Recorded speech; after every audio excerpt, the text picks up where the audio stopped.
I've got a lot of really good thoughts about this film. There are attributes that talk about storytelling and how it's reflective of what we feel our position in life is. The theme of this film is captivity is about perspective. I am Tasha Wheelhouse with Copper Shock, and today we are going to dive into the 2016 mystery thriller American Fable in 10 minutes or less. The film begins by introducing our main character Gitty, a 12-year-old lonesome girl who really does not have any friends except for a chicken named Happy.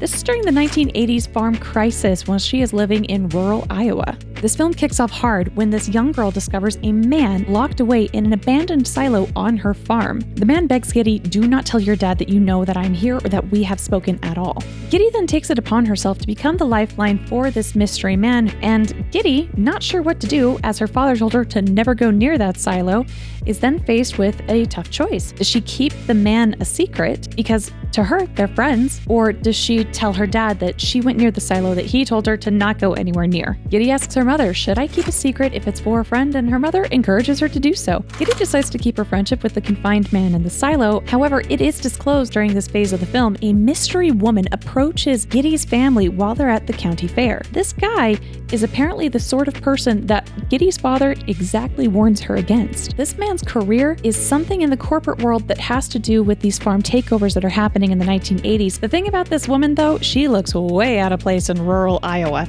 She's got heels, she's got makeup, and this big 80s hair. She doesn't look like she comes from here at all. And yet, as she approaches Gitty's family, it's like she has this understanding with Gitty's father that even her mother doesn't know anything about. Gitty directly asks the man in the silo, "Are you a bad person, and is that why you're locked in here?" The man truthfully answers he believes he's a good person. And the man does demonstrate extreme kindness to this young girl. He teaches her chess when no one in the house would teach her, and her big brother told her she's too stupid. Gitty checks out books from the library for him to have as entertainment. He shares these big stories with her. He shows her kindness and patience and friendship, which is far more connection than anybody she's having on her own home. Gitty's relationship with her family becomes more and more strained as the stress of what they have done truly starts to come to light. Gitty one day on television sees this man's face as a missing person of interest and what is presumably his wife on the television begging for them to let him come home. She's heartbroken, you can see it, and Gitty has visible empathy for this woman. And as soon as Gitty shows that empathy, Big Brother snaps at her, telling her to not feel sorry for such a monster with money. Gitty grapples with the morality of prejudging someone based on what she's told versus how they are actively treating her. This family does not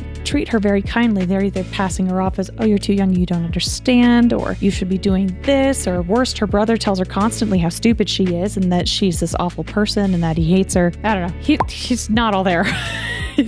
He is so emotionally unstable. He does stuff like, "Hey, Gitty, put your hand on this stump while I hold this axe, and you're not supposed to move your hand." And then he slams down the axe exactly where her hand was, and then he just smiles of like, "I knew you'd move your hand because you're chicken." You're insane.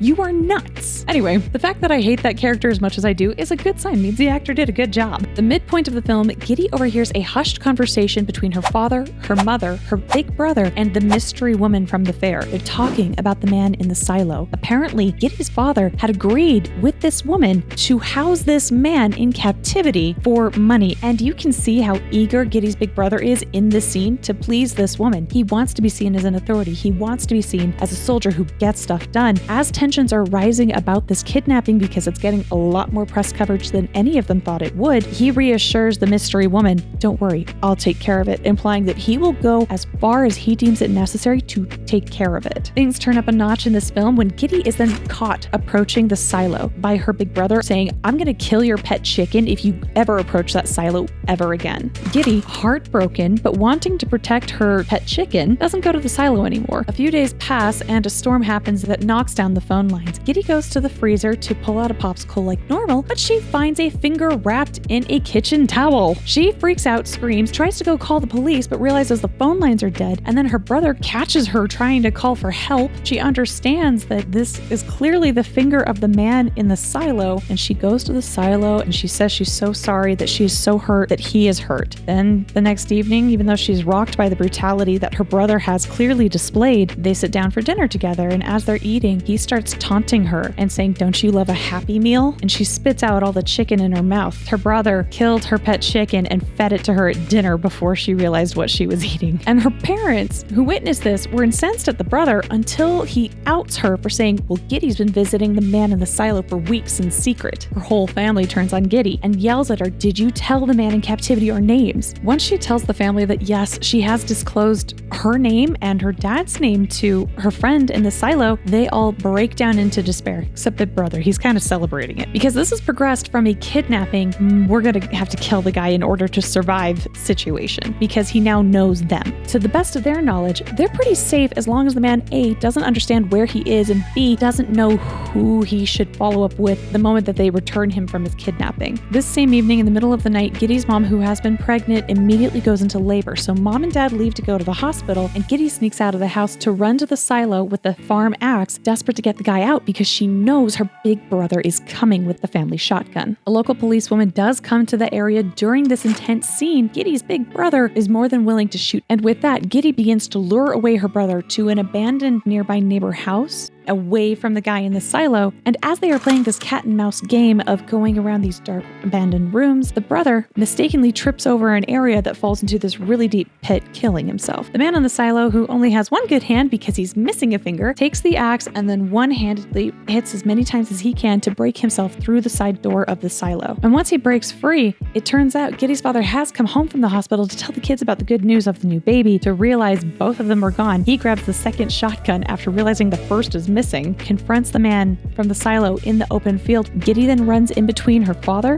and the man to help the man get free because he just couldn't do it. Of course, he's not going to kill his own kid. The final shot is Gitty has found a dead deer nearby her home and she decides to gut it within her family barn. A black limousine pulls up and it's her friend from the silo. He raises his hand to her, missing a finger, and she waves back with blood all over her hands from the deer. Stay tuned next week. Next week, I'm going to talk about some themes around American Fable, how they talk about the stories, what that does as far as a representation of what we believe our role in life is, or this idea around captivity. Yes, you've got a literal guy locked in a silo, but there's also a sense of a bind that Gitty's father feels. I'd love to talk to you about it more, and I will see you next week.